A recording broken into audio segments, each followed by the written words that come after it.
पूरा देश 75वां गणतंत्र दिवस मना रहा है।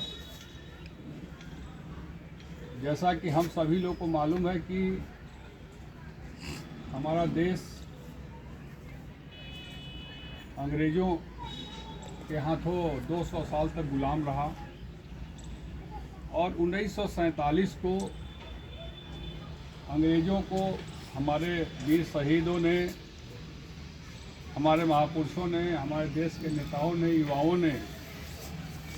उनको देश छोड़ने को बाध्य किया और 15 अगस्त 1947 को अंग्रेज़ों को स्वीकारना पड़ा कि मुझे अब भारत छोड़ना पड़ेगा। उन्होंने भारत को छोड़ा, लेकिन भारत छोड़ने के बाद हमारा देश कैसे आगे बढ़े, कैसे हम चले, क्योंकि उस समय जो संविधान था वो संविधान अंग्रेज़ों का था। तब जाकर डॉक्टर भीमराव अंबेडकर जी के नेतृत्व में भारत के लोग और भारतवासी और हमारा देश कैसे प्रगति की मार्ग पर, शिक्षा के मार्ग पर आगे बढ़े। हमारे देश के लोगों ने अपना संविधान बनाना और लिखना शुरू किया,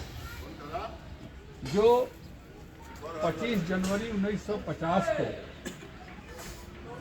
यह अपना भारत का संविधान, जिस संविधान पर स्वतंत्रता, बंधुत्व और न्याय की बातें लिखी गई और 25 जनवरी की रात को इसको पेश किया गया देश के सामने और 26 जनवरी 1950 को यह संविधान को लागू किया गया और उसी दिन से यह गणतंत्र हम लोगों के बीच में आया कि अब हमारा यह देश है, हमारा इस देश का अधिकार है, हमारा संविधान है, हमारा कानून है। और यही 26 जनवरी 1950 से लेकर आज तक हम लोग हर साल 26 जनवरी को गणतंत्र दिवस के रूप में मनाते हैं। और मनाने के पीछे हमारा एक उद्देश्य होता है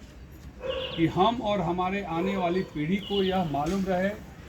कि हमारा देश कैसे आज़ाद हुआ, कैसे हमारे देश में संविधान आया और यह संविधान की जानकारी हम लोगों को कैसे होगी, संविधान क्या है, नियम कानून देश का क्या है, उसमें शिक्षा का कितना महत्व है, उसमें और लोगों का कितना महत्व है। इन सारी चीज़ों को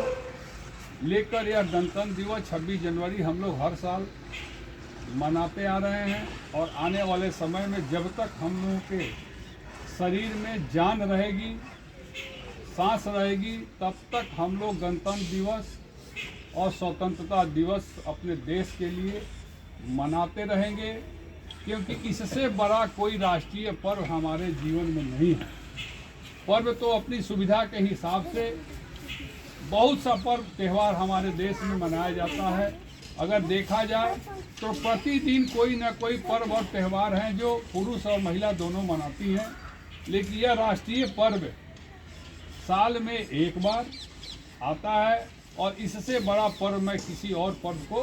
नहीं मानता हूं। इसलिए हम लोग आने वाले समय में अपने बच्चों को, खासकर अपने अशिक्षित लोगों को, जिनको शिक्षा के प्रति ज्ञान नहीं है, जो शिक्षा के प्रति उनकी रुचि नहीं है, उन लोगों को अगर हम लोग गणतंत्र दिवस और स्वतंत्र दिवस के बारे में जागरूक करेंगे तो मुझे लगता है कि यह विधि का विधान कभी समाप्त नहीं होगा। लेकिन अगर गणतंत्र दिवस और स्वतंत्रता दिवस हम लोग मनाना छोड़ देंगे